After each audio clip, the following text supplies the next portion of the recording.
Hey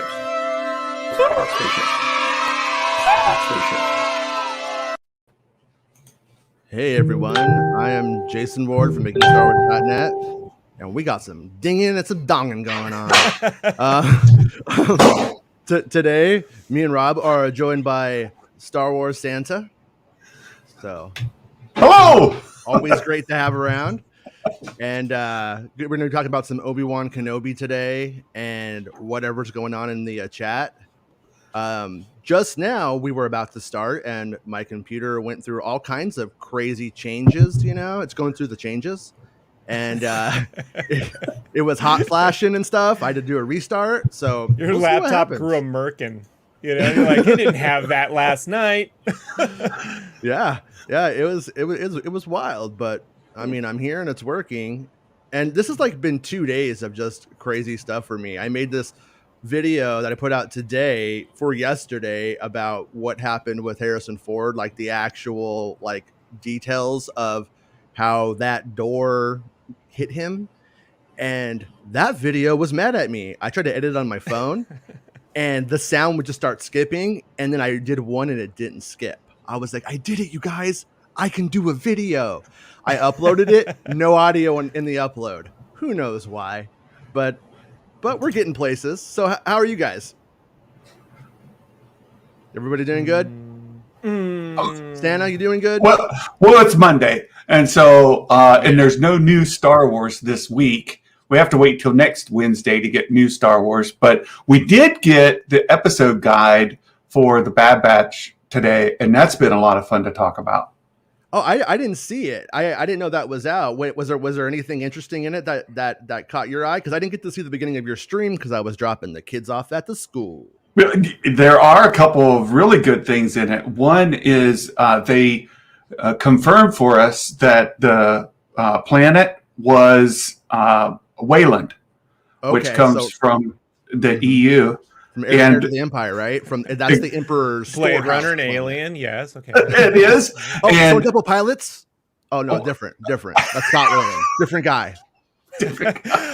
Second series. They also confirmed Mount Tantus, which is where the clones were being done. That's exactly what I thought it was, by the way. So when we got there, I'm like, it's Mount Tantus, and this actually looks the way I'd hoped.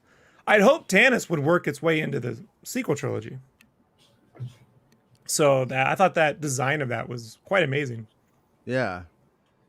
Yeah. So we got both of those in the notes that came out today, which is really great news, and it's nice to have that confirmed. Yeah. I'm curious if the people in chat are super jazzed about that. Like whenever you hear about expanded universe stuff coming, for instance, when Mara Jade someday shows up, someday she's going to show up. They're going to configure her and put her in there, but it's not going to be Heir to the Empire. And so when people get that kind of stuff, I'm always curious if that is exciting or a bummer. I personally like it when they pull from that lore, if you will, and then reconfigure it into the current continuity, and then we don't know what's going to happen with it, and they get to explore it. But there's always that part of you that is like, oh, well, that's cool. But you know what was cool? When there was this Obi-Wan Kenobi style clone who was nuts, and he was just chilling there playing with those toys all day, that kind of stuff, Hey. And, you know, what? Oh, Santa's playing with your toys. Well, it raises the question: will they do Cyboff? Will they do Lauk, or whatever the case is? Are those things coming, or is it just a bit of a nod to them and ends up being, as Star Wars makes, as a nothing burger? Right? Yeah. I don't know.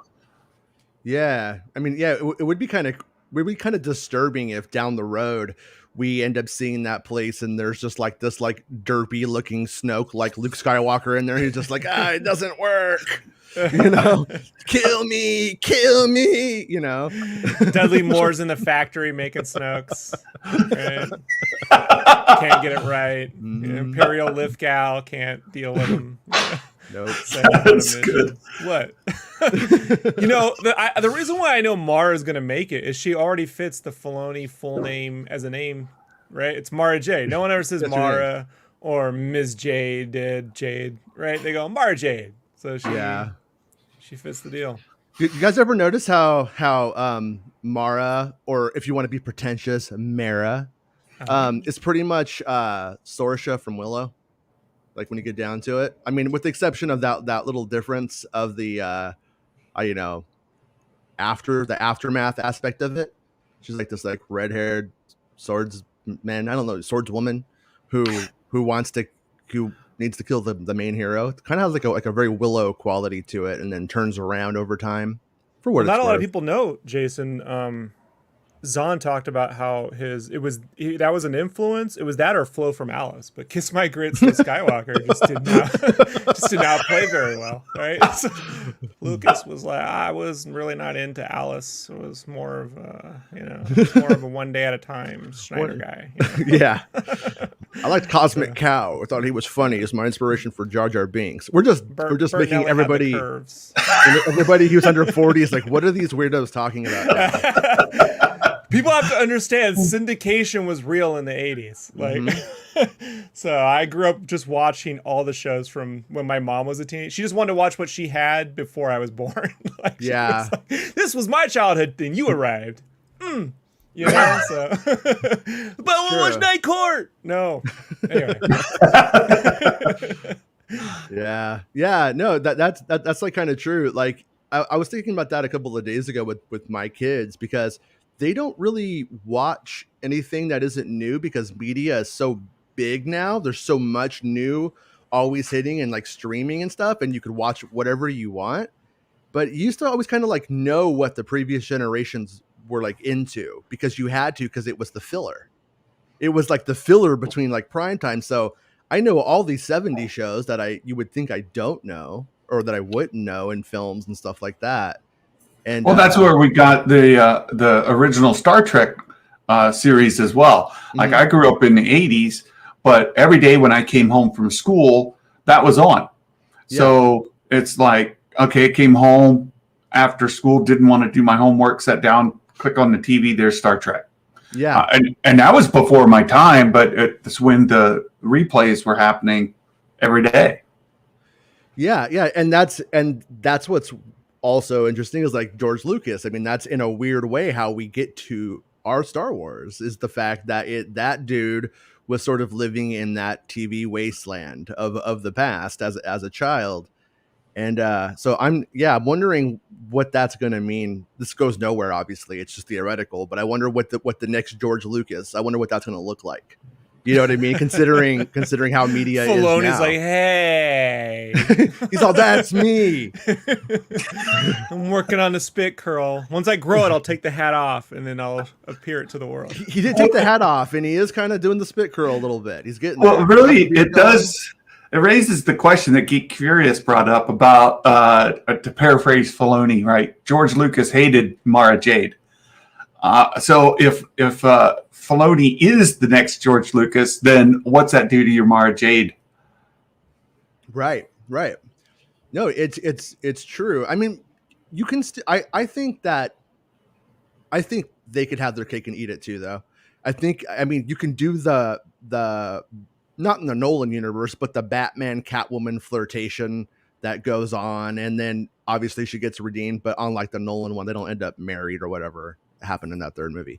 But it's like that whole story, and her character motivations, like I was talking about a couple of days ago, they can still exist because Palpatine's actually alive.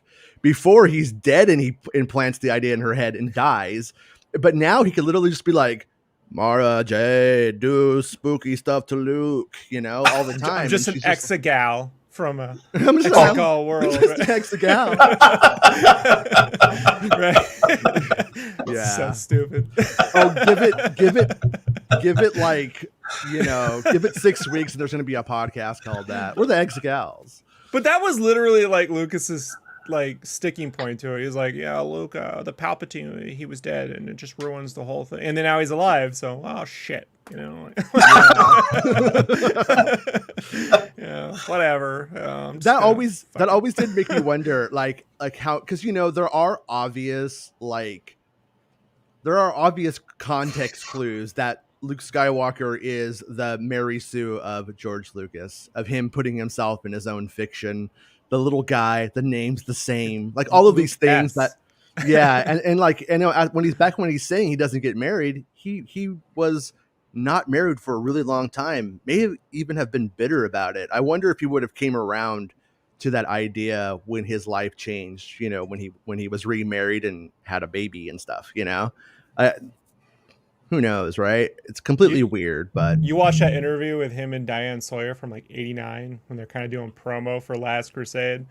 It was like, it's super like, he's just, now my next thing is I'm just looking to get married, And oh no, like that was for Phantom Menace, but yeah. That was the Phantom Menace. I thought it was 89. I think it was 99. But yeah, 99. It's just, I just remember it being very warmy, like that had the '80s feel, but that look on her face, like I can see him like, is George putting the moves on Diane Sawyer right here? Because even I was like, it feels a little uncomfortable. It doesn't seem theoretical. It seems like, I'm looking to get married. Look at my ranch, That's what I was thinking when you brought it up. I'm like, that was a little flirtatious interview from what I remember. I know Francis, and I can get you some wine if you want some. Yeah, there was some kind of follow up to that, with supposedly lots of marriage offers coming into the news organization after that interview, of women saying like they wanted to marry George. Yeah. And 30% of them are for Sean Young, right? Like, who wanted to, like, he could make me Catwoman. He could make it happen. I could be Mara Jade. I could be. I could be a redhead. Like, we have the technology. I was going to pull up the LRM article on screen today, but if you go to LRM.com, it is LRM.com, right? You can read it there, and it's about Obi-Wan Kenobi and how they confirmed through their LRMonline.com. LRMonline.com. Thank you, Santa. And confirming that Obi-Wan has finished filming or has wrapped filming. So, yeah, like I said, I was going to pull it up on the screen, but I crashed doing that earlier, and I just don't want to chance it right now. But basically, that is super easy to believe. I mean, and I believe them for what it's worth. That's my take, is that they're legit, and based off of what I've been posting this last week, that is clearly Mando that's getting ready to film exteriors out here and in Hollywood, where all the famous people are. H-Town. No, I mean, it's not that hard to find it if you really wanted to find it, but I try not to say where it's at, just so that way, not because I don't want people to see it. I'm just afraid of people crashing it and doing something stupid and hurting themselves or something. But in the city of Los Angeles. Los Angeles, yeah. Los Angeles. But yeah, they are clearly, like I said, unless Obi-Wan is going to hang out with Grief Karga and be like, "Hey, Grief, how's it going, bud? You want to? Whoa, it's Jackson." I just did in the comments. I couldn't help it. Responding to comments. Oh yeah. Let me. But yeah. By the way, Geek Furious starts off with this joke, and I'm like, I'm pretty sure that they're doing it, but then he's like, "Jokes, kids, jokes," and I was like, okay. But yeah, so with I think with Kenobi finishing filming, it seems like, as early as this is, and it's clearly finishing filming before Cassian. Do you guys think that means we get Kenobi before Cassian then? Or do you think that is... Yes. You think so? Yeah. Bro, they've been making Cassian since before Rise of Skywalker. And we haven't heard that it's wrapped yet, right? So it hasn't. That seems to be the prevailing thought, is whatever finishes is the order of release. And will they finish? The next question is, will they finish Mando 3 before they finish Andor? Yeah. Oh, I think for sure. for sure. So there's your answer. We're you know, Unless like we go into a random weird shutdown that like out of the blue and they just can't finish for some reason. But if that happened, Mando's delayed too. So Yeah. I think for sure. On a side note, just to jump over to the casting thing really quickly, I was talking to a friend of mine who worked on the productions and says that the casting and stuff that is at Pinewood or has been at Pinewood is Rise of Skywalker level, like of good. And the volume stuff wasn't on the table. It was about getting that film quality level the entire time for everything in it. Script wise or just everything. It's like they really want this one to connect hard. And it seems a bit obvious in the big picture, but Cassian is their or one of their footholds into getting into like Latin America, basically. So like this one working. Remember how there was that big push to try to get into like China with like Rogue One, and they pretty much couldn't do it. They're doing fine from what I understand. It's not bad, but this is like they love Diego and they really want to push it. So this connecting for them is a big deal. But I was jazzed about hearing about the production, the quality of the production being that high on that, because the stuff we're seeing out here, I mean, granted, I am spoiled and get to see some of it like with my own eyes. And in that way, it does. I think it cheapens it. Honestly, it does, because I know what it is. But at the same time, everything's modular. Everything is like, let's reuse these same things in 18 different ways in one season. And that's cool because they're able to make it, at the price point to make it happen. So I'm not knocking it, but the Cassian show, it's not going that way. It's a completely different. It's the equivalent of a film, and that's exciting to me, anyways, because we're gonna have something different. That's pretty exciting. When you mention that, though, it makes my head connect them together. Would they use those assets then? If they're spending so much money on, individual pieces, not the plug and play and rinse and repeat, but they're actually building out a movie quality stuff. Would they then reuse those assets to invest to raise the quality of everything else? See, I think so. But one thing. Here's Diego's jacket, Ray. Wear it. One aspect of the Cassian production being as high level as it is that there is something, and I don't know the ins and outs, so I don't want to overspeak, and I don't want anybody to take it too literally, but because I have a very weak understanding of it. But there was a deal that was struck to make productions at Pinewood in England for X amount of dollars that would come into the economy, and that they were going to get these kickbacks based off of that. And so the Cassian production level is at a certain level that it's at in relation to that original deal, because they kind of like just stopped. And so they're kind of fulfilling their end of a bargain. And I don't know if they have to. I don't know if there's a fine for not doing it. I have no idea, like, how any of that stuff works. And I'm not trying to pretend to understand it. But I think it could speak to the idea that they want to keep making stuff at Pinewood in the UK for a while, even though they've moved into this more like volume centric stuff out here in Southern California, and Kenobi too, I think filmed like stuff in where they filmed Return of the Jedi, like in California and out there in Arizona. And so there's like a lot of like actual set stuff in that one too, though. So maybe they're just trying to up the production in general, though.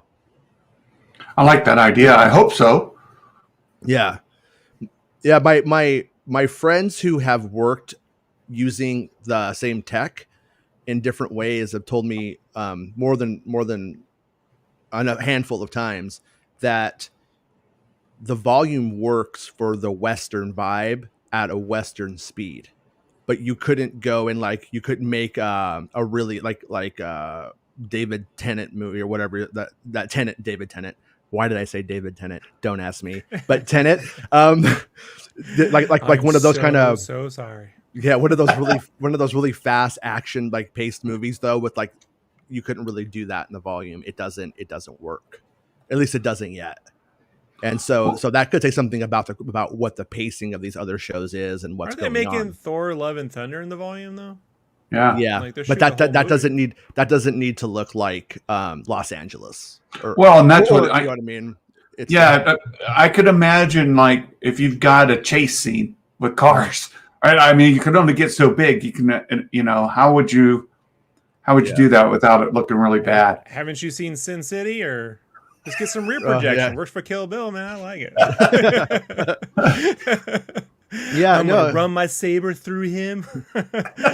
No, and I think it works for it works like in Loki, right? Like what you see, like how like Loki generally looked like with that kind of vibe and that science fiction universe. It's fine, but it gets weird when it's supposed to look like a Star Wars film, or it's supposed to look like a natural environment. I think that's what's going on there, anyways. But but I mean, Kenobi wrapping now. It sounds like about right. I mean, it's like, I think if you were faking that you were a leaker today, you could be like, yep, that's what I heard too.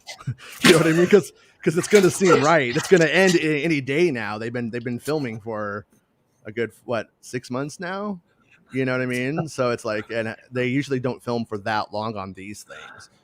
So yeah, which of these ones are you looking forward to the most?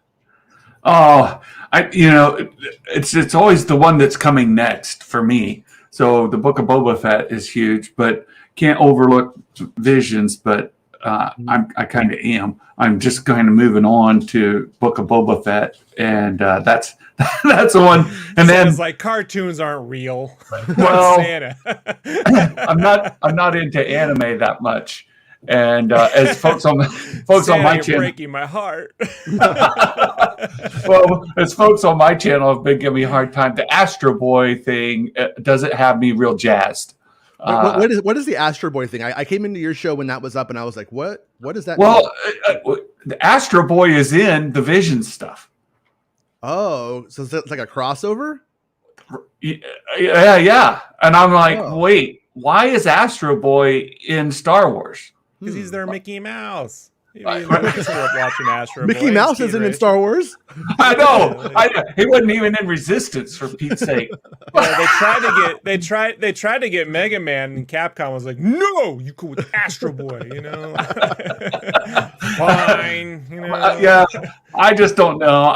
So I'll have to see it. Some of it looks really, really interesting, but a lot of it is probably not for me. But yeah, I would say Book of Boba Fett is most interesting, and it's more interesting now after seeing the Bad Batch, because I'm dying to know if there's any reference to Omega coming up. Yeah, and will they bring her in that soon before really developing out her character? I think my feeling is it's too early to bring in Omega, but I'm curious. Maybe they would. Oh, there's Ducky again. Astro Boy riding Geode. He said that earlier. He's still poking the bear. He's trying to get me going. They want to get Rage Santa going. Some days you eat the bar, the bar eats you. Yeah, I when it comes to the animated stuff, I love it. I really do. It is at a different intensity or interest level than the live action stuff for me. It just is. So like Visions, I always feel like is a side thing, and then Visions being outside of canon, but it sounds like there's the probability or the possibility that something in Visions can be canon, or that there's a few of them that might be, if right. It's loved and if it doesn't step on any toes. But it being an anthology volume of stories and stuff, I feel like it's just going to be a mixed bag. Like there might be something in there that is one of the best things that was ever made in Star Wars, and then it might be a bunch of take it or leave it stuff, Yeah. And so that one I'm interested to see like how it goes, but I don't think I'm like anticipating it. Like I'm not like getting a babysitter for that night, so that way I could just focus on it, or something like that. I'm just like, yeah, when it comes, that when it comes. But in terms of what you were saying about Book of Boba and Omega, really quickly to roll back and to say, Santa, I think you might be one of my only buds who was really pleased with the ending of the first season. I loved it. And I watched it last night with my kids, because my kids started school, so they can't stay up all super late watching it. And then they went to their mom's, so they came back last night, right? And I watched it with my kids, and it's always sobering in two different ways. They just take it as it is what it is, right? So my kids watched it, liked it a lot. Then when my son realized it was the last episode, was slightly mad. My daughter was just like, it's cool, it's fine. I was happy, I had fun. A year. That's what he said. He's all, a year. And but I think you're onto something there about, like, with there being a season 2. If Book of Boba introed Omega in there, it would literally take the wind out of the sails of that. You'd just be like, oh, so we're just going to know how she got there now. Like, that's how it would feel. I think my prediction is, and my predictions, as your show proves, are always wrong. My prediction is that if they do it, she will come. It will be like at the end where he's like, and he's like, I have to find my sister. And then you're like, what? And then we get season 2 and we learn everything that we need to know about young Omega. And then season 2 of Boba comes out, and then there it is. Like, that's the rollout that would make sense to me on that one. I meant to ask her, when Meg was on your show, was it yesterday or last time or today? She said that she was under the impression, or she knew, that Obi-Wan Kenobi was in the other show, Obi-Wan Kenobi was going to be in Cassian. Oh, I don't remember. She's in the chat. So did I mishear that, or is that because I was curious about that, Meg? I was like, really? Is that really a thing? Like, for sure? Or was it just like stuff going around? Because if that's the case, I mean, I really want that. Like, I really like that. That's seriously like one of the random things that I wanted. There was a rumor that obviously didn't pan out, that Din Djarin's backstory was in the episode in the first season, and that he was pulled out of the thing by Obi-Wan. And then we see the backstory come in, and it's on this prequel era. And I was like, it's going to happen. Obi-Wan's going to show up and pull Mando out. And then it was Death Watch. And I was like, oh, okay, that's fine though. That would have been cool though. And then so now when we get down to this, because this Cassian show and the Obi-Wan show are about the same time, right? They're about 10 years. 10 years. Yeah. After the fall of the Empire. So yeah. So we do end up with like the possibility that these shows could intersect in some way. Well, there's been a lot of talk about Inquisitors, right? A lot. And we've heard confirmation that from different sources. I don't say confirmation as far as like from Lucasfilm, but from multiple sources saying that Inquisitors are going to be in the Obi-Wan show. Well, if Inquisitors are there, then the Inquisitors could show up in Cassian as well. So there's lots of opportunity to cross paths there. Yeah. In terms of with Cassian being a spy and delivering intel and stuff like that. I mean, that is kind of one of the interesting things about the concept of a spy Star Wars show, is that you can literally bring in, if they want to, you could bring in anybody who's huge into it at a distance as a spy, and the important people are the people who you would spy on. You know what I mean? So it's like Palpatine showing up in just some random Star Wars television show might feel like a cameo of the week kind of stuff, but it sounds like this is literally Cassian's job to some extent. You know what I mean? A spy thriller is what this is supposed to be, and it's not unheard of for the president, so to speak, or the premier of some evil country to be in those kind of tales. And so, like, you think we might see any cool cameos like that? You think we might see a Palpatine? No, I don't. You don't? Okay. No, but I think you could see a Maul. Mm-hmm. Yeah. I think that's absolutely possible. With like a hot dog on a stick and churros and stuff. Is that what you mean? Or would he have the spider legs? No. Well, he's holding something, but you don't want to know. don't get Meg started about the Skittles again. That's the last thing you want to do. Meg, if you ever want to come on, you can just run that potty mouth all you want. It's cool. I'll let you get it out. Then you can go back to Santa's show and not get him demonetized. Whenever we get demonetized, I kind of take it as we did it. We did it. We went too far, and I'm a little proud, but I'm a little like, well, would have been cool to make 25 cents today.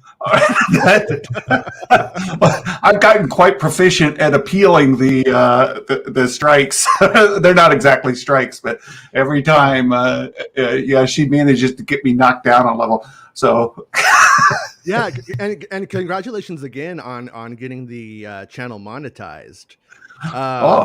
Yeah, that's every time I do a Bad Batch story or a Bad Batch episode. And for the record, I don't know if I follow my own like intentions, but whenever we've done the Bad Batch episodes, for the most part, I always try to keep it pretty clean. You know what I mean? Because it's like the Bad Batch, and it's a cartoon, and stuff. And so on those ones, if I just write Bad Batch, they put it under like on a hold because it says bad or something. Well, I don't know.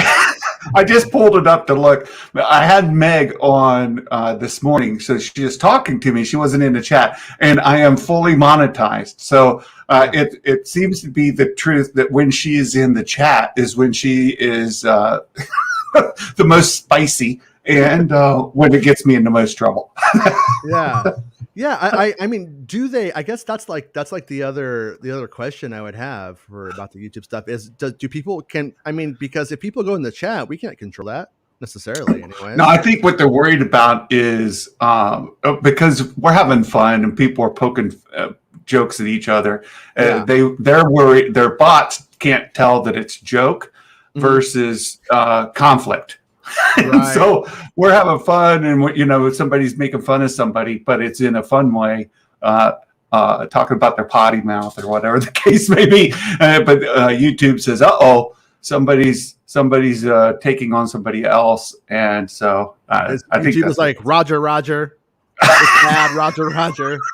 Yeah, exactly. So it's all good. Meanwhile, like people literally curse like on ESPN. You know what I mean? They remember when they mic'd the NFL players and it was like mother, I know. No delays. And she's been really good in the chat. Like I've never had like cursing or any kind of profanity like on the show or in the chat.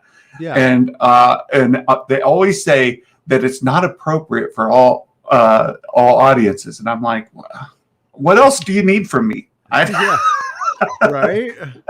Scottish children enter the room, So our buddy Justin says, I'm not sure if I like this idea, but do they learn or do they leave an opening for Obi-Wan to potentially have had offspring? Or can Star Wars start leaving last names in the past? We had a whole trilogy of films wondering about this, Well, everything, it seems like every project, and this is another topic Meg touched on a week or so ago, that the universe always seems small because it always has the same people. And here we're talking about Obi-Wan and Cassian perhaps having overlap with the same folks showing up in each, contributing to the problem. At some point, we need to break free of the Kenobis and the Skywalkers and find out what else is going on in the universe. See, Santa, this is how I feel every time Kanye and PewDiePie trend on Twitter. Oh my god, of the billions of people on the planet, why these two? Like, I don't even follow. How do I keep seeing this? Like there certainly has to be more people than this. By you saying it, no. you just brought it into everybody's YouTube timeline by saying it. They're like, oh, they want to hear about Kanye and PewDiePie. Siri goes off, Alexas go off. Oh my god! You know? I mean, yeah, I think about this all the time whenever these conversations come up, and I go back and forth on it because it's like there's this part of Star Wars that is something uniquely a genre onto its own, but there's this other part that is just so rooted in melodrama, and the soap opera, not the space opera this time, like the soap opera, and just like almost teen melodrama in a weird way. John and Marlena. Yeah, and it's like so like when you have that, you kind of do like we thought this bad person was gone, but they're back, you know, and that kind of stuff. It's a continual like kind of like cycle. And so like I'm with you. It's like even I'm with you, and I'm also like I don't know, because like a soap opera still introduces hundreds of new characters probably like every couple of seasons that just come in and die off, and then you have like your tenants who kind of just stick around. Darth and, like, Stefano, your Darth Susan Lucci's, and so to speak, and stuff like that. And so like with that kind of thing, it's like I think they have to like do like a balance of it. I've always said that we thought back in 2012, 2011, that Satine's nephew, who has the nickname Corky, was going to be their illegitimate son, and that we were going to find out that it was he was a secret. So that ability is still there. Santa's getting really mad at the idea. He's like, no. I've heard the same things about Corky and Satine and Obi-Wan. You keep hearing those in different circles all the time. People speculating about it. So, yeah. I understand. And Jason, if you want, I can send Meg the link to come in if she's available. Yeah, if she wants to come in, by all means, I'll send it, and then it's up to her. Yeah. If she wants to. So let me get this right. So you're saying I'd love to have her on anytime. The internet thinks that Obi-Wan's illegitimate kid's name is Corky, like Corky Romano. No, Corky, like a corkboard. Yeah. No, but that I believe this is from memory now, because the character came out like when George Lucas owned Star Wars, you know, and but yeah, and I believe that, but shouldn't he be what's her name's son then? Now I want a remake of Clifford, but with instead of Martin Short and what's his face who recently passed, it's Ewan McGregor and what's his face from Corky Romano's his crappy little half son. Yeah, I mean, clearly, if they ever did that, it would be the equivalent of Luke Skywalker's name being Wormy. You know what I mean? He's not going to be Wormy when he becomes the hero of his story. But at the same time, I mean, we don't really have like Lux Bon Terry, who was Ahsoka's boyfriend, essentially. We haven't really heard anything about him coming back or seen him show up either. So I'm not really holding my breath on that concept. And not for nothing, it is Obi-Wan, not Obi-2 Kenobi. It's Obi-Wan Kenobi. So I'm just saying, it's in the name, right? That was the biggest pet peeve of mine. I'm like, how do people get one from Juan?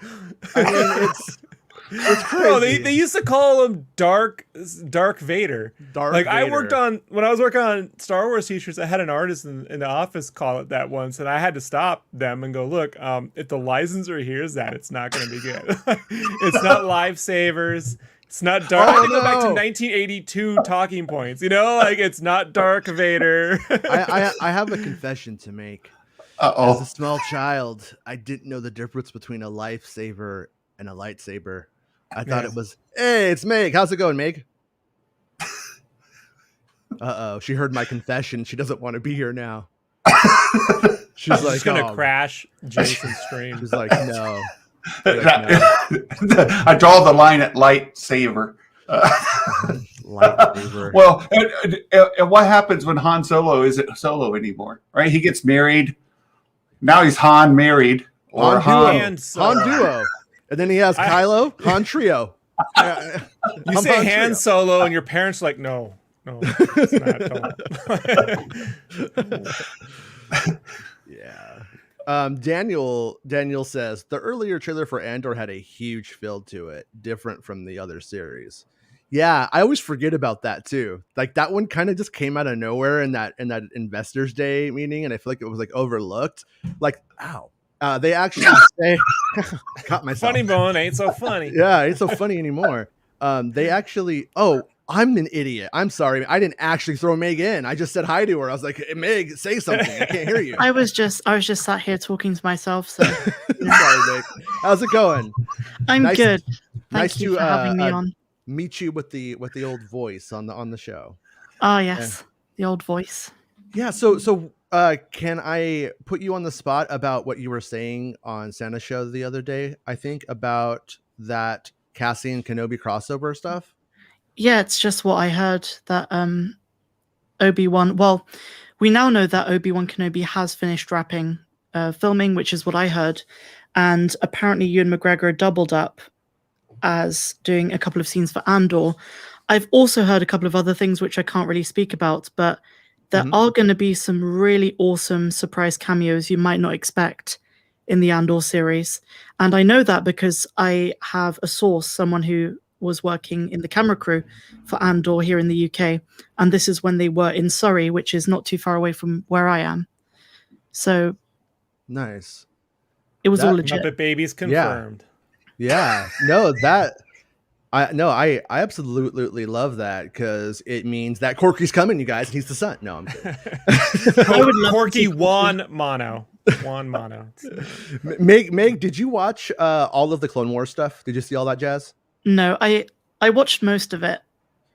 I haven't watched every single episode. Did you ever see his episodes with the? I did. Yeah. Do you think that could ever happen, or you think that's just an absurd notion? That he's a Kenobi? Yeah. Absolutely could happen. Yeah. I think he might just show up in the Kenobi series with Mandalorian gear, and Obi-Wan's like, "Who are you?" And then he removes his helmet. And he's like, "Daddy, it's me." I'm you. Because that means he's a Kryze, right? And yes. Where's he? Where's that guy at? We haven't seen anything about him at all. And well, weirdly enough, in the Mandalorian season 2, Bo-Katan says she's the last Kryze. Oh. So is he dead by the time of the Mandalorian? Are they going to show that, or is he just a character Dave Filoni forgot about? Because he's the last Kenobi. No. I see what you did. Yeah. Thank you. I have a feeling though, impressed that as time goes on, yeah, I do that sometimes. As time goes on, they will have to start bringing back like those characters like Lux and all that kind of stuff, because I want to see Lux show up in the Ahsoka series. Like we always hear about Rebels characters coming back, but I'm like, Ahsoka, there are people who could be alive from her life that could play into that show. I was convinced we were going to see Lux Bonteri during the Bad Batch episode on Ryloth. Was it? Sorry, not Ryloth. The other place. Mm-hmm. What was that planet called? Bracca? No, not Bracca. It was the one with Captain Bragg. Oh, shoot. My internal hard drive of my brain has filled up on Star Wars worlds that I might not see a lot. No, it starts with an R. It's another R. That's why you get stuck on Ryloth and then you can't get off of it. Yeah. And I'm a nerd. I get Ryloth confused with Rylos. So you know what I mean? Like Santa gets it, but I don't know what you're talking about right now. Right. What is it? Come on, tell me. Fill me in. It's the last Starfighter, man. It's Raxus, that's Raxus. It. Okay. And then here's a question that I meant to dig into and never did. Is Raxus, the world that we're seeing, the same one that was in the video game that's like a trash planet later on? Do you mean Bracca? Bracca. No, no, is it Raxus Prime? That's like that was in the Force Unleashed. Yeah. So is that? I wonder if that's insinuating that things don't go well for that world over time, or if it's just you come up with so many names and they all start to sound the same, or they all are the same, or that one had Prime on it or something. At the end. Araxis Prime was a waste-covered planet. Yeah. Yeah. Yes. And that's what confused folks about Braca when I was doing a show with a magic maker that we do once a week, and he was confused about the trash planet and thinking that it was Raxus or Braca. Like it really sent him sideways. Yeah. Yeah. Yeah. It messes with you when all this stuff starts to sound the same. I mean, but after J.J. Abrams made like Jakku, not Tatooine, everything was not Tatooine and not this. I'm used to it. We had Dantooine and Tatooine in the first movie, and I can never get past Dantooine. I'm like, is there a Motooine? You know, is there like Josh-Tooine? Like, Tooine.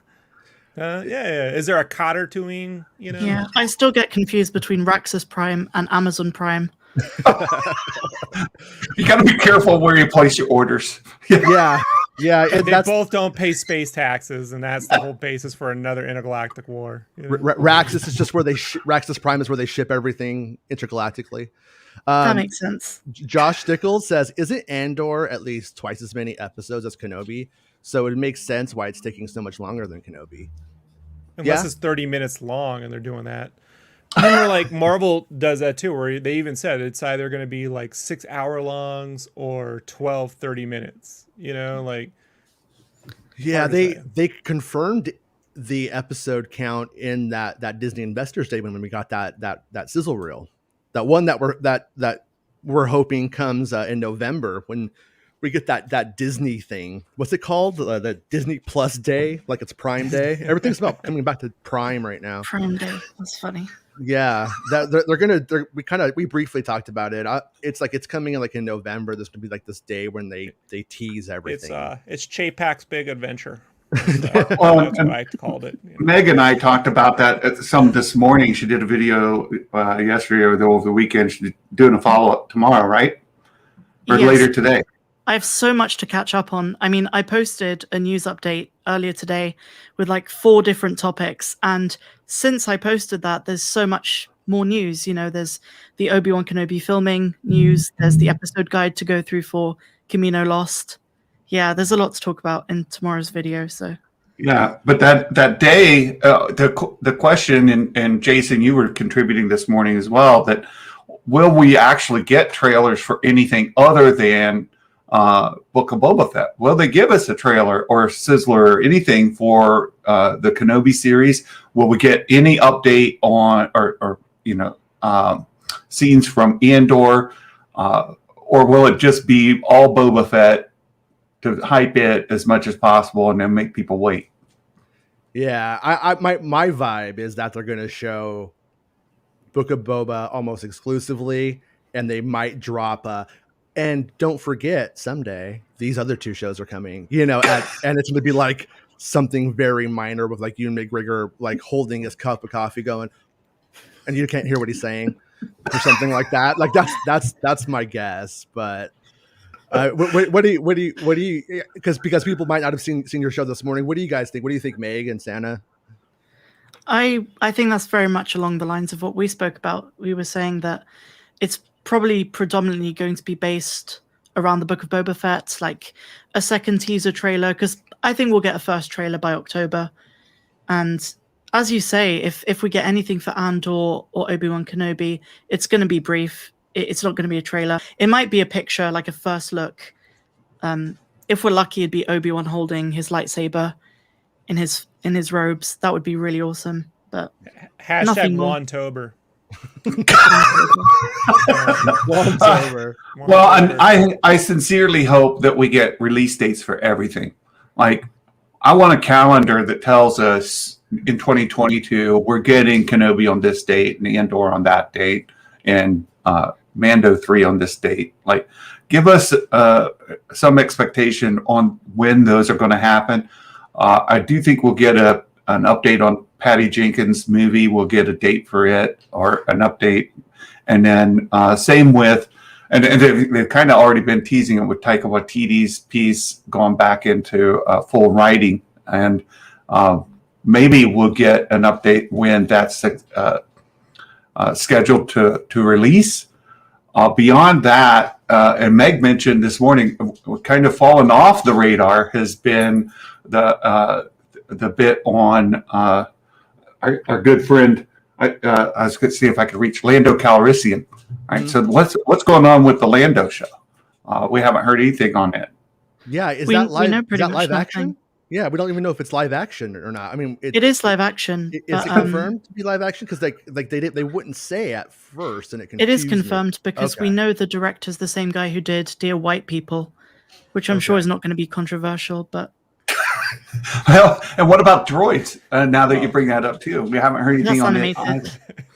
I mean, they're already owned by white slavers, so it's not a big jump, you know. Rob, with having dealt with licensing and stuff like that, I know it's a little bit different. Delved it's a little is bit the different. word. I Delved, can assure you. dealt.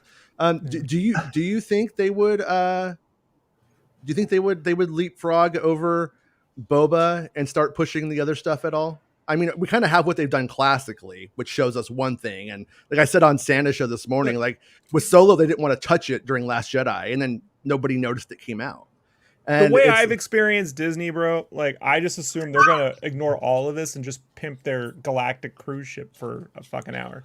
Like, I mean, seriously, like they're like, oh no, we gotta really tell them how important it is to spend your entire life savings on 2 days on in a closed room. You know, it's essentially escape room with ships. You know, yeah. So like, I just want to know, like, will they even touch on the Lego Skywalker Saga game? Like, I mean, it's been 12 long years, Yeah. you know, since we've been waiting for this thing. But no, I really believe that they're going to spend more time talking about things you're not interested in, because, and this is the cynic in me, but right now, I just believe that the head of, I'm not a fan of this Chapek dude. I know I've said it a million times, but I just feel like you're going to get what they want to sell and not what you want to buy. That's what I feel. I would expect that, honestly. My optimistic hope for that event on that day is that they kind of do a 180, realizing that this is the first time they're doing this event, and they want everyone for years to hope for a lot from it, and that they do go all out on the first one, and then make us mad in the years that follow that it never lives up to this one. That's my hope. Is we get everything now, and then they play their usual game in the future. Like JJ and think Kathleen at Celebration in 2015, right? What was that, Meg? I was just saying you have to remember, though, that there are other IPs that are going to be advertised. So it's not just Star Wars. So I do think they do have a time slot to keep to. And I don't think it's realistic to just pump everything. Right. Yeah. Do we even have an idea about how long this event's going to be at this point? I have no clue. Yeah, because that is the big question. Because if this thing's like 45 minutes, it's going to be like, hey, look at this. You know. Well, how long was it? Sex, you know? Yeah, how long was it last year when they did the dog and pony show? Wasn't it 4 hours? No. Well, like when they do like D23, for instance, that thing is just like goes on and on for like days. And then when they do the investor meetings, those are like 3 hours sometimes or something like that. Kennedy wasn't on stage that long. No, she was only on for like 15 minutes. Yeah. So I'm thinking, like, okay, they're going to do each of the IPs that way, and you've got Marvel, Pixar, Disney, Lucasfilm, Alien, Die Hard. What? We have forgotten about all the stuff they bought. Like, like, let's not forget, they own a lot of stuff now. Well, but how many things are actually like in production? You got to think Indy 5 is going to get a lot of Lucasfilm time. Unless they're afraid of Mangold, you know, like. Don't you talk about Indy 5? Yeah, MakingStarWars.com won't shut up about it. All right, what have we got? I'm sorry, chat. We got a lot of people here today. We're hanging out. We keep forgetting about you guys, but I do love you guys. They're hazing me about the robot. Yeah, just hearing about that little robot. Oh, and from the end of Bad Batch. No. They're going all the way back to what's his name from the? Hold on 1 second. Okay, I have to go through the chat. Astro Boy. Yeah, Nucky. Yeah, Astro Boy rides Geo through space like Silver Surfer. Anime is weird. More hazing about Astro Boy. Yeah. I want Kitster and Astro Boy to find one another. Kitster doesn't have a friend, and he finds Astro Boy, and now he gets to make a new friend, right? And it's his buddy, and they go to the stars, and he's Astro Boy. this person in chat named Star Wars Megasol, no new phone. Who dis? She sounds absolutely insane. I wouldn't trust her. Well, what's funny is Meg was in our chat a week or so ago, and she's bringing the normal spice that she normally brings, and somebody says, "Why is this person pretending to be Meg in the chat?" Imposter. I was just trying to keep you on your toes, Santa. Well, we determined it was your dog, right? It was my dog. Yeah, that's why we figured that out. Mr. Lopez says that no one likes Chapek. I'm just gonna start liking him. I'm just start feeling bad for him. I'm gonna. There are so many people seem to really dislike in this fandom. In the franchise generally. Yeah. I know Chapek is Disney, but I think there's a lot of rumors that go around about him and Kathleen Kennedy, and people kind of jump onto that, and a lot of it's just fake news. Yeah. Do you think that he, just from your perspective, Meg, does he seem like he sucks, or does he have not Iger syndrome? I think both of them kind of suck. Both him and Bob Iger. Yeah. Fair call. Yeah. They're both these corporate love types. him though. People, the investors in that jazz, and people were like, "Yeah, I trust this guy. He's he's a businessman." But I don't think you can trust any of them. Yeah, I'm with you. I'm putting all my cards in trusting the Bobs. What could possibly go wrong? All in. Yeah. I'm like when it comes to the Disney brand of things, I've always been a bit hesitant. Like when they very first announced that they were buying Lucasfilm, my Facebook post is, "Oh, not a good word," and I was just like, "This isn't going to end up well." But then I'm somebody who thinks that Kathleen Kennedy is a great producer, and with her running it, I'm like, well, who else could you get in a corporate environment that is going to do, generally speaking, that good of a job as what she's done in the past? So that's when I started to have okay, this could end up giving me films that I do like, and it's going to be worth it, as opposed to, because I'm not an all or nothing guy. I'll take a bunch of stuff that I kind of like with a few things that I do love over nothing. And I'm not a worshiping CEO guy. I'm far from it. I could say Bob Iger was a step up after the later end of Eisner, right? Michael Eisner was not that tail end of Disney at early 2000s, man. It wasn't good with the endless DVD sequels, Jafar's, Lion King 25, and just Chapek seems to be more in that mold. And this is based on how he ran the parks. I don't know about whatever conspiracy theories the Voldemorties are conjuring up on the YouTubes, but he seems to be more like that. I could easily see Chapek, this Galactic cruise ship is a really nice, when I say nice, I mean the quality of a really nice version of California Adventure where everything was super overpriced. Yeah. And you're like, who's this for? Based on it just reminds me of that late 90s Eisner stuff. So I don't know. I'll be surprised if the dude makes it 5 years, honestly. But right. We'll see. Yeah. Who cares though, right? At the end of the day, if he leaves, he'll get some $100 million freaking package. You know what I mean? It's not like what do we win if some other corporate shill comes in and decides to still not pay their employees a living wage? So whatever. Well, we should consider a couple things. So, there's this thought that should be affordable, but how many people are purchasing the rooms? They have the analytics to know that they've got a long line of people already pre-purchasing or signed up to get these rooms for the next however long. If the demand is still what it is at the prices they have, then You know, why Santa, should they because lower? you've been running this toy shop for so long, I feel you're compromised a bit. I think you have a little conflict of interest here, Santa. Don't even get me started with the benefits for the elves. I think Santa, you've been past your due-by date for years now. Meg, question, Meg, harsh. have you ever seen an elf around Santa? Because I haven't. I'm finding this very strange, and I'm starting to wonder if things aren't on the up and up over there. Yeah, I don't think everything's as hunky-dory as he makes things out to be. I bet if you go to his basement, they're all shackled in chains, and he's got them some little personalized computers, which is why they type in the chats every time he goes live. But really, it's all scripted.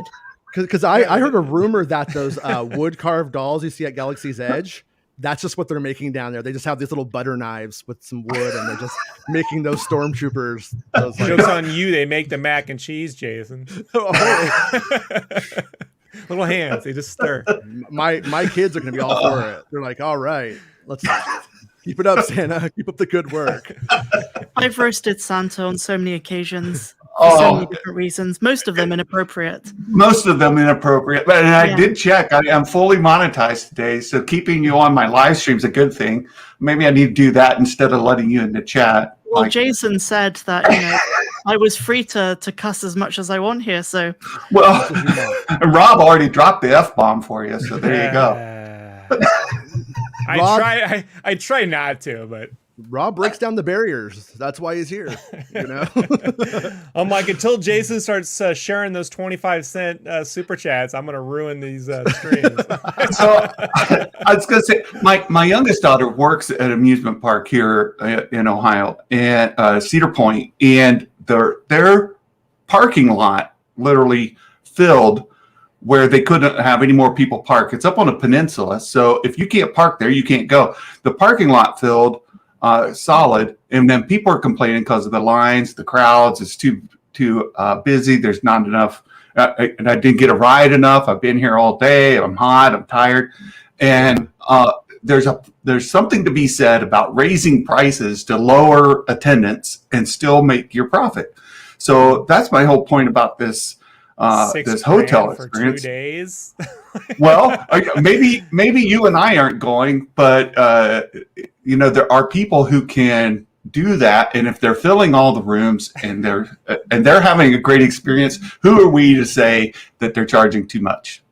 Yeah, well, then they accept the mockery, that I could definitely sit on the sidelines and go, you know what? This is just too much, I only want to buy my mac and cheese. Can I just get the mac and cheese? Can you just ship it to me? This is ridiculous. How long is this pandy gonna end? Where's it gonna go? No one's gonna have mac and cheese when it's just sitting there. It's probably rotting. They bought 3 years worth of it 12 years ago. Yeah. I think we're all missing the main point is that Santa is a fascist. Meg. And I sent her the link. That's what makes it worse. I really like her. I like her. I know you would. Yeah. I know. White slaver. He's a red and white slaver. Red and white slaver. That's horrible. I'm sorry, Santa. I love you, man. I love you, dude. I swear. It's not a setup. I swear. I'm used to it. I've been conditioned. But rolls off me like cookies and milk, bitch. Oh my, such profanities. Oh, you guys never heard Santa's early rap album? He let it all out. I mean, he's changed a lot. I thought he must have had a rebellious phase. He seems too happy. I mean, when it comes down to obviously like those Chappic types, the thing that matters, I guess, does come down to what will they allow them to charge for things, how money minded are they, and what will they allow those plans to be, but also what will they allow somebody like Kathleen Kennedy to do. And when it comes down to it, my vibe from talking to people at Disney is that they usually defer to her. Like, she knows these things that we don't know. She knows Star Wars better than I ever will. That has been what I have like generally heard. I haven't heard any of the stuff that sounds like, like the fake news, like Meg was saying that you hear about there being some kind of like weird tension and weird war and all that kind of stuff. I hear the exact opposite of it. And that's what makes me go like, well, I don't know anybody who could go to the Star Wars hotel. I think it's a bummer that the plan on that concept went where it went. So it's that price. So like I said, I don't think I'm going to know anybody who goes. When somebody does go, whoever gets that person as a guest, that's going to be a good guest because there's only like one. But I really Could be like that kid creating who like. Sorry. Go ahead. Sorry, I was on, just Meg. going to say that I really like this fan fiction that people have made up about Kathleen Kennedy. So in my mind, I always see her as a Dark Lord, like who just gets her way by manipulating people. I know it's not true, but it's It a looks nice like little Mara fan Jade a fiction little that bit. people have created. She got a little bit of Mara that's Jade. what kind of, I think in a weird way, what sucks about that is the almost reactionary side to it is it makes it difficult to critique Kathleen Kennedy for the work and the stuff that she does do that doesn't connect. Because if you do, then you start playing into this made up discourse. And then if you go the other way, when you like what I just said, somebody who buys into the made up discourse is going to be like, oh, he's a Disney shill. And it's just like, it's much more complicated than that. But I think that's the unfortunate side.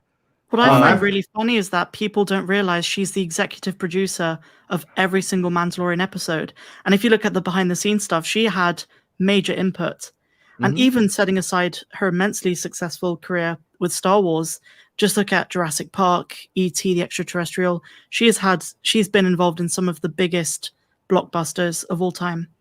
Right. Yeah, and I was just say I've heard from a firsthand experience somebody else, so I guess secondhand for me, but where they had a personal interaction with Kathleen, where she set aside some time, just talked some a handful of fans, answered their questions, was very generous with her time and her responses, very personable, very nice, and they have nothing but great things to say about her. So it does support everything that I've heard from people who know her or have worked with her, that she's a fantastic person. So this demonization of her that's out there seems kind of crazy. Yeah, George Lucas wouldn't have put her in charge of Star Wars if he didn't agree with what you just said. I think that the problem that arises is that she actually is producing a bajillion things and doesn't have time to make YouTube videos every day where she talks about what they're doing and what they're up to. But in that kind of depiction of her, or in that lack of a depiction of her, it allows for the discourse to pretty much make it into whatever they want, to say whatever they want, because she doesn't really have a big input into the actual fan discussion. And I think it would be kind of lame if she did in a way. I would rather her be working, kind of like a politician. Like you kind of want the politicians working as opposed to like telling you what they're going to do all day and not doing anything. And it's kind of like that same kind of concept. But yeah, I don't know how they can get around that, because when they do those, like the Star Wars show or whatever, like that show admittedly is not for me, but when you get down to it, like that doesn't solve it either, because it feels like it's a Disney Channel commercial for why everything's great. It's like it's the Lego movie that you referenced the other day, Santa. Everything is awesome. When you're part of a team. That's the vibe of that stuff. And and it's not really like, that's why I wish the online StarWars.com, Star Wars YouTube channel stuff would move more towards the production side of things.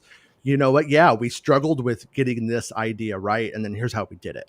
Stuff like that would be more interesting, and it would allow for like a more realistic take on all of this stuff.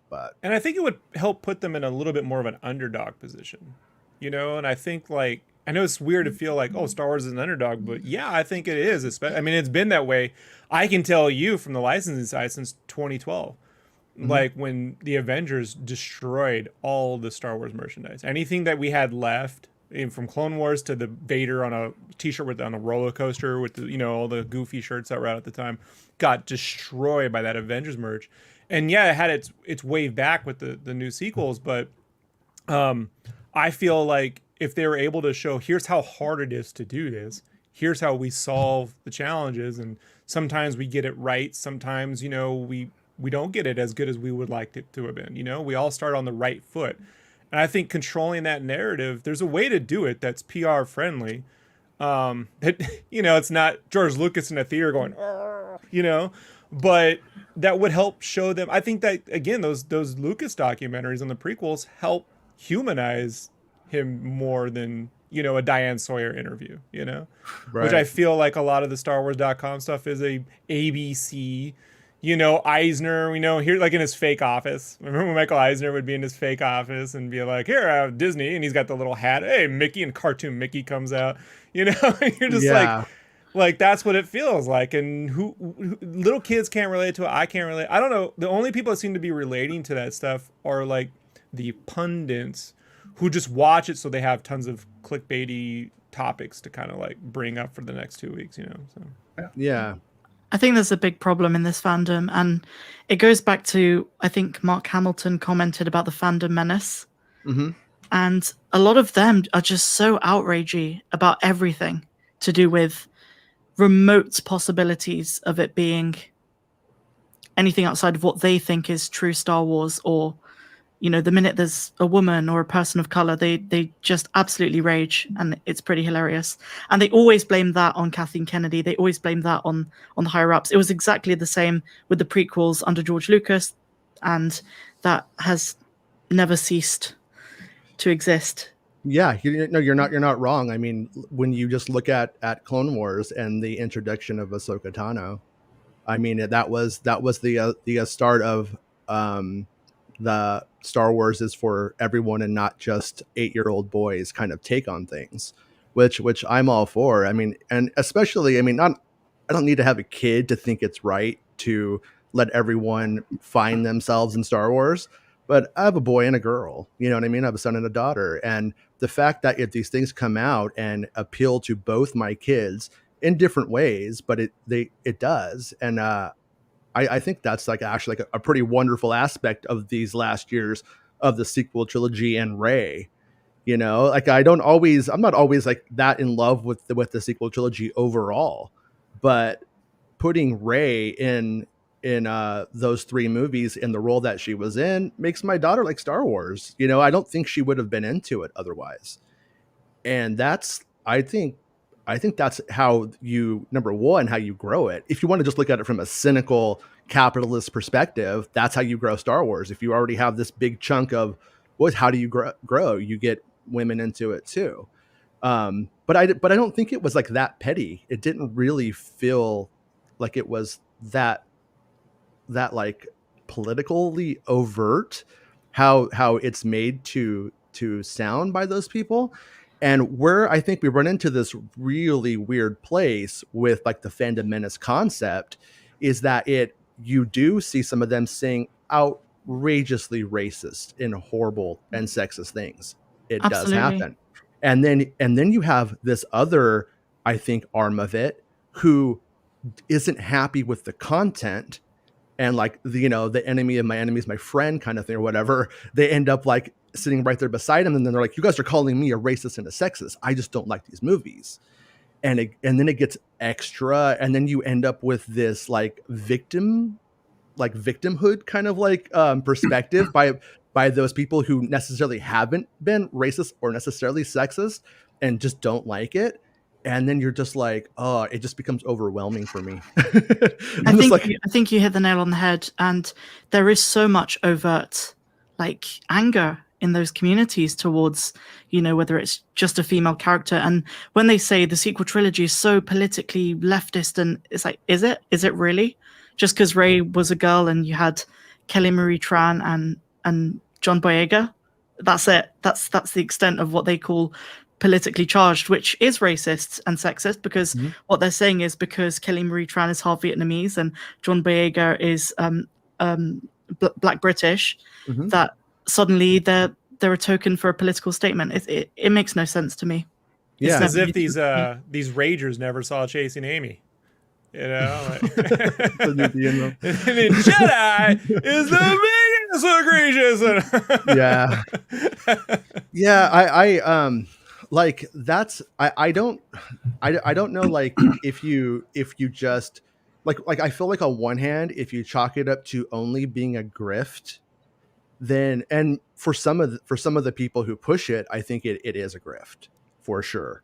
But on the other hand, but when you look at how it connected overall, it makes it really hard to not want to tell them, like, so what if we got the guy who played Sam in Lord of the Rings to be Rose, and what if we got, you know what I mean, some 20-year-old dude to be Ray, and it was Ray, right, and all that stuff like that, and it doesn't change anything in the story. Like the story remains exactly the same, no matter makes it what more those people leftist are. when Finn's really into her. You know? True. Like that doesn't solve their problems, you know. Like, yeah. Well, the other part of it comes from the whole Canto Bite sequence and them saying that it's anti-capitalist, but I didn't see it as being anti-capitalist. It was war profiteering. There's a difference, right? There's a difference between being a capitalist and making a product that people want to buy and selling it for a market rate, as I talked about before, and have already been labeled on this stream. But and being a war profiteer who's selling goods to both sides, it's an anti-war profiteering, not an anti-capitalist statement. And I have no problem with being against war profiteering and being pro-capitalist. I charge whatever you want for that hotel. I don't care. Yeah. You see, I completely agree with what Santa said. I did not get that message at all in Rian Johnson's movie. Even if I was trying to look for that message of capitalism, or even I've heard the veganism argument. I heard some people say, "Oh, well, it's all about veganism." It's like, no, it's not. And even if it was to do with the animals, well, the alien animals, are you saying that you support, the outright cruelty done towards them? So, but I did not get the capitalist or anti-capitalist message in there. It was all about war. That's what that whole scene was about. Yeah, I got that too. And just a little more perspective on the whole cruelty bit. We showed horses.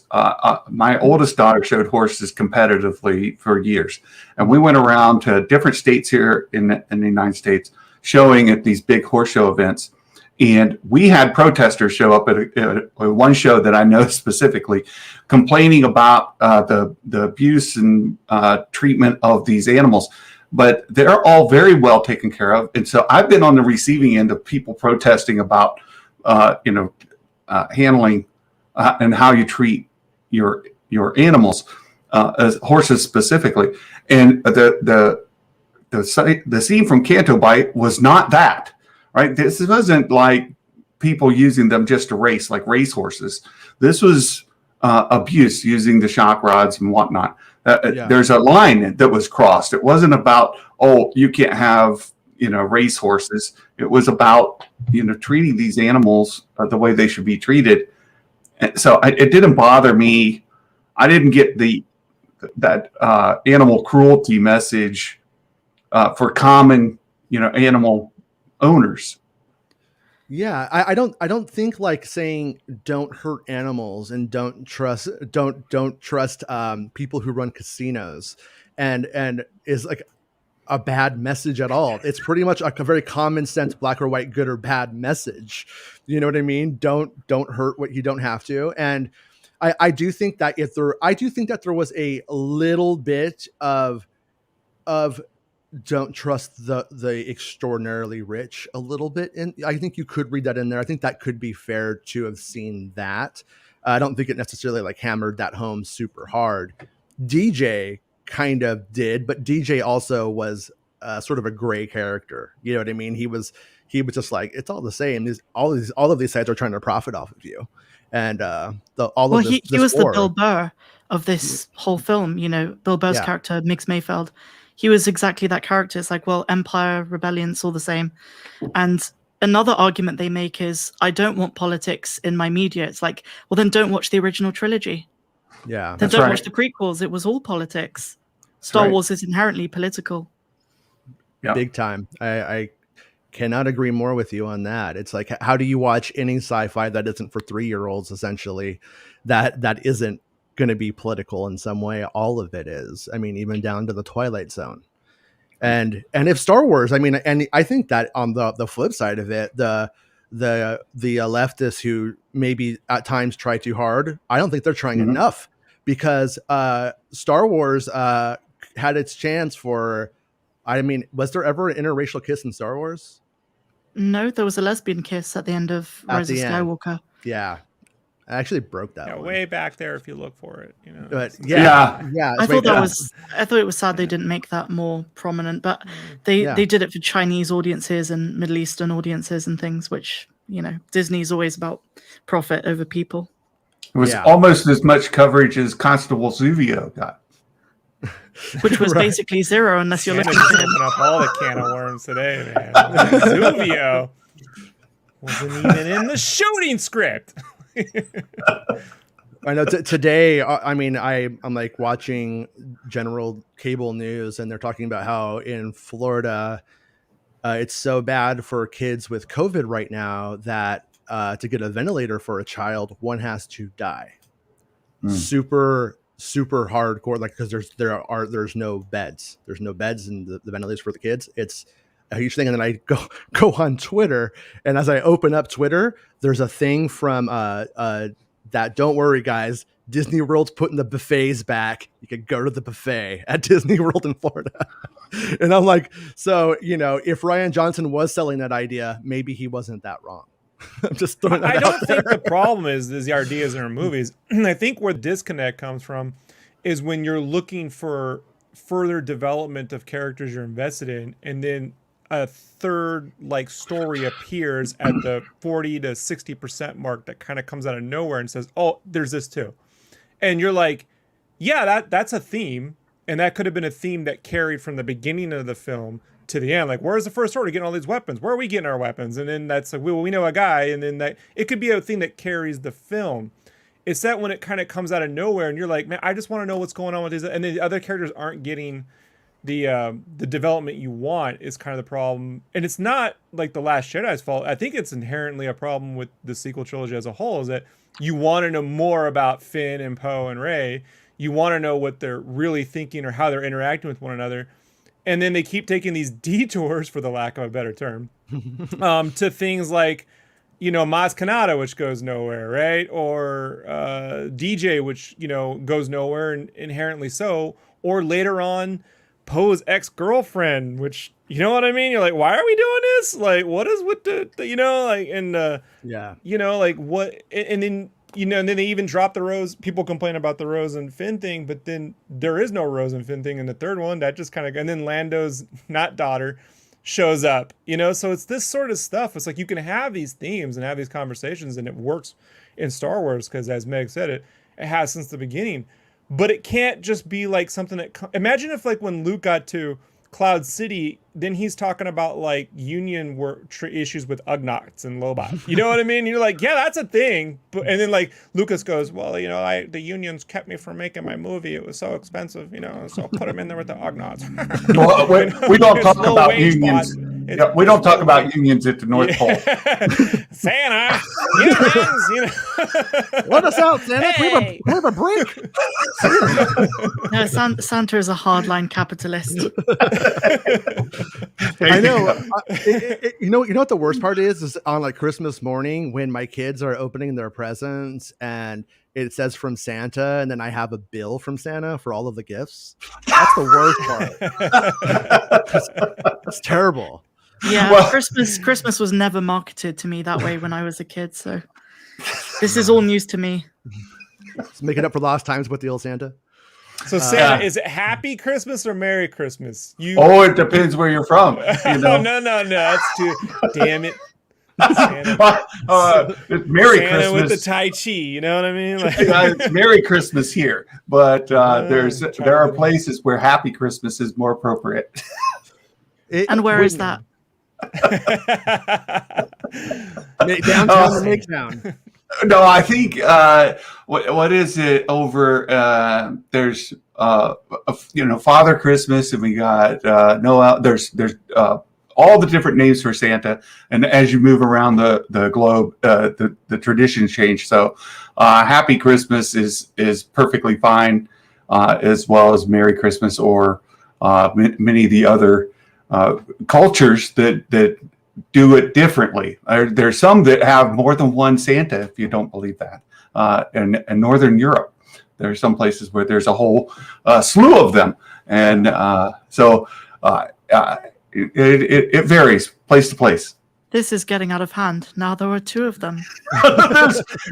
there's I can't remember the country specifically. I want to think it's up Sweden, maybe, where they've got like a whole cast of them, a whole bunch of them. Yeah. That's a lot cool. of Santa. Isn't the John Lennon song "Happy Christmas"? War is over. Yeah. Right. Yeah, you win. You win. With that, I'll give it to you. You win. Meg showing up with facts and stuff. Bringing in John Lennon. I know, right? You're supposed to argue with John Lennon, and I'm like, I don't think Santa likes John Lennon. No, I don't. He was all about peace and love and anti-capitalism. He's like, I can't believe you picked that out, Meg, because that's true. I don't like him. I've never met a capitalist who likes John Lennon. I don't like him. I was never a fan of his. Never a fan. Yeah. Just like I gave Mark. Guess what I gave Mark Chapman for Christmas? The copy of Catcher in the Rye signed. Yeah. Probably a gun in New York. Josiah asked if there is a podcast feed. Yeah, there is for the Patreon people, but send me a DM, Josiah, and I'll hook you up. Okay. Aaron says, I didn't like Ahsoka in the first couple of seasons, not because she was a female, but because she personally came across annoying. Whereas with the growth to the character, she became less annoying. And that's fair. And I have no idea what you were saying back then, but I give you credit for sticking it around and seeing where it went, as opposed to having like a knee jerk. I don't like this thing right now. I'm not getting what I want. So I jump out and pretend like that's all it ever was. But on a weird side of it, not to go back to the conversation we were having before, but you do see that like Ahsoka's used as but I like Ahsoka, so that means I can't be sexist. It's like the Star Wars equivalent of I have a black friend. Well, and Leia is typically, I like strong female characters. Well, she's also not your main protagonist. Yeah, it's true. I mean, that's like I've always said, I think the writing being muddy in the prequels makes it a harder read. But my take is still, when I look at the character progression checkboxes and the focus, and in Phantom Menace, Padme is the protagonist. I really don't see how she isn't. I agree with that. Yeah, but it becomes kind of weird because it just falls away. And that's I think a very valid criticism of the prequel trilogy that probably has been made. But Padme is such an underrated character. If you really break it down, if you read any of those, is it a trilogy now? Those books that were written, Queen's Shadow, you really appreciate how much potential her character had. It's just such a shame she died in the most ridiculous way. Yeah. Mark Hamilton made a point of it being Iceland that has multiple Santas. They're not actually Santas because they are monstrous creatures that come down from the mountains. The Santa Dukes? Right? well, the Santa Dukes. And let's not forget Krampus, who's hosting us here today. Yeah, that's me today. I'm Krampus, maybe. Krampus, the anti-Santa. So someday, my hope though is that like Santa's like, I've been doing it for a long time, Jason, and I'm thinking about retiring, and then he takes off the hat and he puts it on me. It's never going to happen, but it's my dream. Well, you did get a new haircut. I saw that. I did. I start shaving. I'm this right here. I got a little bit of gray going. There you go. We got to work on it, Jason. You'll get there. Geek Fury says the original trilogy, as per George Lucas, was about the Vietnamese farmers, rebels fighting the evil American Empire Imperials. Yeah, he makes no bones about it that he made those kinds of connections. I think that it, like, one of the major disconnects comes in the fact that it a lot of the people making those criticisms today see that history as being ancient history, even though it's not. And even, you know what I mean? Like it fit like to some, when you talk to some young people, like, I mean, look at what's going on with Afghanistan today and right now. It's like kind of hard to see how somebody who was born like a millennial sees Vietnam as being something that is so in the consciousness, because for them that kind of fell away, I think, compared to where we ended up. And so when you get down to it, like they just overlook that stuff, and they don't actually historically contextualize it. Maybe it's our failing school systems. I don't know. I mean, that's like probably a whole another conversation, but it's very confusing. And then you just run into the internet thing where people just won't be wrong, or they'll never go, oh, I see your point. I think a lot of it's got to do with the fact that we live in a very like fast-paced world where current events change every day, you know, and while Vietnam was extremely significant, I don't know if George Lucas knew just how big Star Wars was going to be when he wrote it, and how far-ranging it would be, and how after all these years since 1977, we'd still be talking about A New Hope. And its impact. So the political side of it was completely lost on me, because I am one of these young people you're talking about. But then it was explained to me, and then I was like, okay. Because I thought at first that the Empire was just space Nazis, and that was the extent of it. I didn't realize the underlying political message of the war in Vietnam, and the Americans, and you know. Yeah. The guerrilla warfare aspects, I think, were mostly the Vietnam stuff, probably. Well, that's what Lucas says is quite specifically, is that it was intended to be representative of the Viet Cong, who were fighting back against the Empire. So, I mean, that's his words, like directly, right? So there's no like, maybe it was, but he hid it, I think, quite brilliantly. And that's where I give him a ton of credit, is how well that he weaved that into the story without making that the story. And many times now, and I'll accuse Warner Brothers of being most heavy-handed about it. They don't try to weave it into the story. They make that the story, and you lose your characters. You lose your story as a whole, because they're so focused on telling that. And that's what I think that's the mistake. Yeah, well, this is also sorry, Jason. Go ahead, Rob. I said, no, I think this is a problem again, where it's because story they have to explain this stuff to like executives who don't get subtlety, you know, and like they literally, this is why you end up with a lot of one-word movies that just say what a movie is, right? Versus being something more artistic.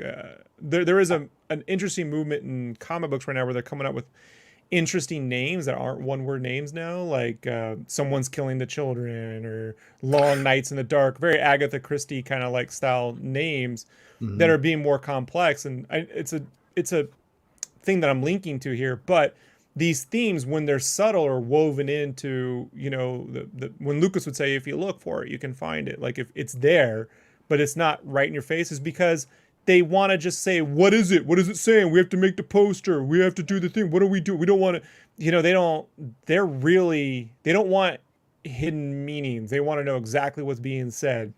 And I've learned this even with t-shirts. When you make a shirt that has like a hidden meaning in it, they get really weirded out by it. You know, we just want the talking points. Challenge accepted. What's trending? What is immediately something that they can speak to.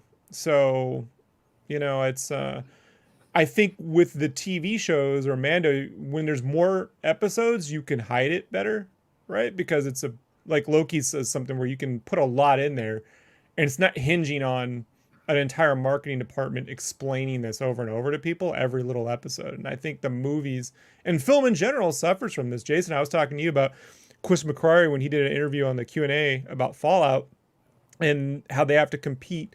PG-13 has to compete with R.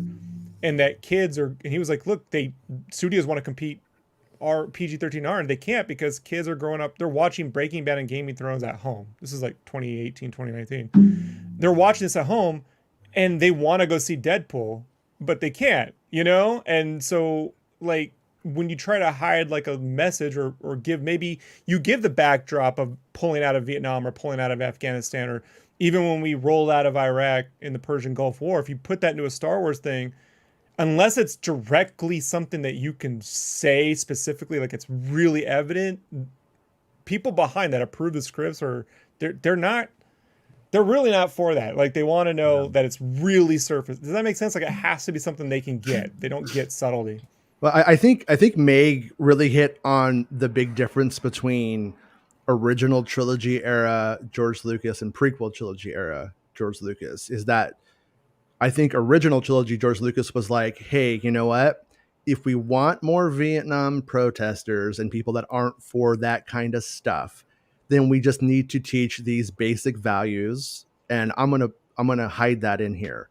And then by the time you get to the prequel era, he's like, oh shit, I'm George Lucas. Everybody's listening to what I say, looking into every word I say, what I do. I have to put the stuff in there. And so now I need to talk about how a republic falls, why neoliberalism is bad, why it starts like hitting all of these things. And as Santa brings out, you lose the characters when you overdo it. Yeah. And that's kind of where at times, and I love the prequels are actually my favorite it's my favorite Star Wars trilogy, honestly. But yeah, seriously. Subtext goes. Santa, you're completely outnumbered. We all agree that the prequels are the best. Right, but what Jason's talking about is subtext.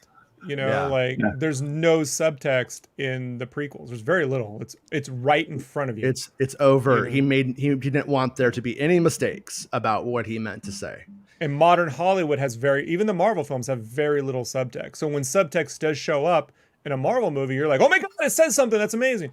So like, you're kind of, it's like the exception. And I love those films, but that is we're talking about subtext, and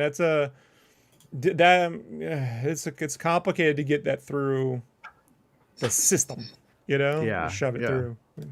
It's true.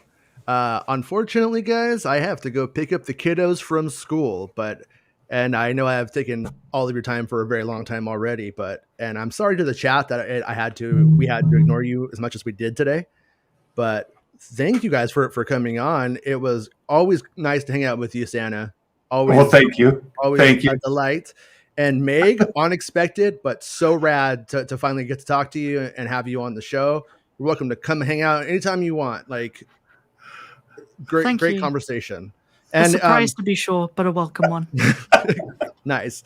And and if you guys haven't subscribed to Meg's channel, make sure you do it. She covers everything. It's really well done. Great narration, just hits it. And Santa, make sure you subscribe over to Star Wars Santa. Most positive dude I know in the game, if you want to call it that. And it's needed and it is appreciated. Thank you. Absolutely. Thank you. I appreciate it. Apart from the fascism. Yeah. I mean, I don't know if that's like their thing. So, you know what I mean? In their house, that's his business. That's what those elves, how they want to be kept, how they want to be housed. I'm not going to get into it. I feel sorry for Mrs. Claus. Oh, like, no, don't get hurt. No, yeah. Look, she doesn't even like Star Wars, so you guys calm down. The man I married is a tyrant. No, I'm just kidding. A Christmas tyrant. You'll wait till you find out. Oh, that's good. Geek Furious. I think Meg said fascism. Fashion. Fashion. With that rad shirt. Yes. Oh, yeah. Santa's got all the fashion. Mind you, he's unopposed. He can get his slaves, his elves, to do whatever he wants.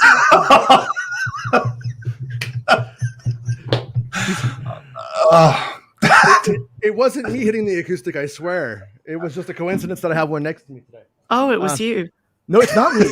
It's not me. It's just there. I don't know. Anyways, but thanks to everybody. I gotta go, but I appreciate it, and we will see you guys tomorrow.